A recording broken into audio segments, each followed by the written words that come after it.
तो जो बाबा साहब अम्बेडकर ने बताया है और जिसको मान्यवर साहब कांसीराम ने स्थापित किया है लोगों के सामने, वो माननीय बहन जी ही बहुजनों की एकमात्र निर्विवाद विरोधियों का एजेंडा है। उसका हम लोग शिकार हो जाते हैं। हम लोग को लगता है कि सड़क पे आने से अधिकार मिल जाएंगे, ऐसा नहीं है। अधिकार अगर आपको लेना है तो आपके जो वोट है, जिसको बाबा साहब ने लड़के आपको दिया है, उसका सही इस्तेमाल करना पड़ेगा। कहाँ करना पड़ेगा?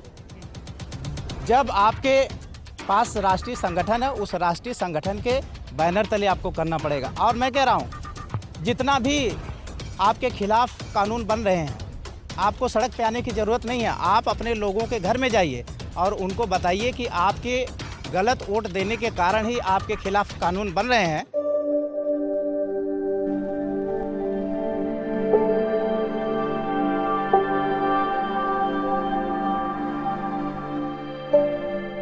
कारण अब लोग अपना हक हुकूक मांगने लगे हैं।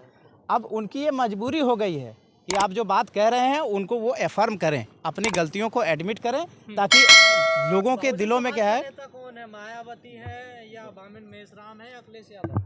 देखिए, अगर लीडर की बात होगी तो उसके लिए बाबा साहब अम्बेडकर ने कुछ सिद्धांत भी बताए हैं। उसका सिद्धांत, वो अगर हम सिद्धांत को समझ लें तो हमें हर समय ये बात पता चल जाएगी कि वास्तविक लीडर कौन है।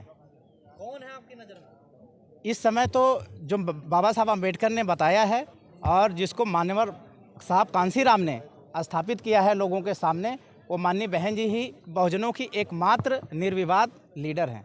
बहन जी कहाँ लड़ रही हैं? बहुजन बहन जी लड़ रही हैं। अब सवाल है, ये लाठी लेके लड़ने वाला समय है नहीं, ये विचारों की लड़ाई है। और विचार जो है आपको सड़कों पे आके दिखाने की ज़रूरत नहीं है।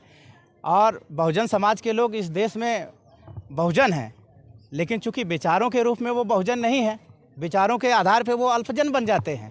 तो इसलिए जो उनकी लड़ाई है, आप नहीं है, सड़क पे आप आएंगे नहीं तो फिर लड़ाई कैसे लड़ी जाएगी? देखिए, मैं आपको एक और बात कहता हूँ कि ये जो बात है ना सड़क पे आने वाली, ये एक जो विरोधियों का एजेंडा है, उसका हम लोग शिकार हो जाते हैं। हम लोग को लगता है कि सड़क पे आने से अधिकार मिल जाएंगे, ऐसा नहीं है।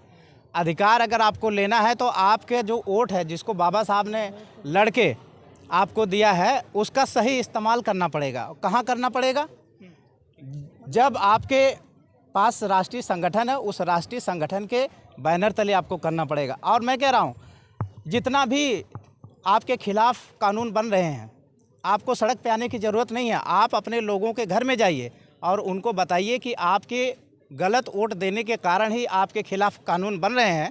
अगर आप अपने समाज, बहुजन समाज और बहुजन समाज पार्टी को अगर आप अपना वोट देते हैं तो ये सारे कानून भी आपके खिलाफ। तो हिंदू बने बैठे हैं तो कहाँ वोट देंगे? आप समझ जाइए। देखिए, हिंदू होना, मुस्लिम होना, ये लोगों की व्यक्तिगत आज़ादी है, लेकिन जो राजनीतिक स्तर पे वो एक हो सकते हैं, वो उनकी उनकी जो व्यक्तिगत आज़ादी है उसको हम ज़्यादा तवज्जो ना देके, हम अगर उनकी जो चेतना है, राजनीतिक चेतना है, सामाजिक चेतना है, उस पर अगर हम तवज्जो दें तो हम समाज को सही दिशा दे सकते हैं। नहीं, कोई गलती का एहसास नहीं है, क्योंकि बाबा साहब को मानते ही नहीं है। वो तो जूते पड़े इसलिए फ़ोटो लगा दी, पर अंदर उन्होंने इस बारे में, बाबा साहब के बारे में कोई चर्चा ही नहीं करी। बड़ा दुख होता है, कैसे ये पागल लोग हैं। पता होता तो हम नहीं आते।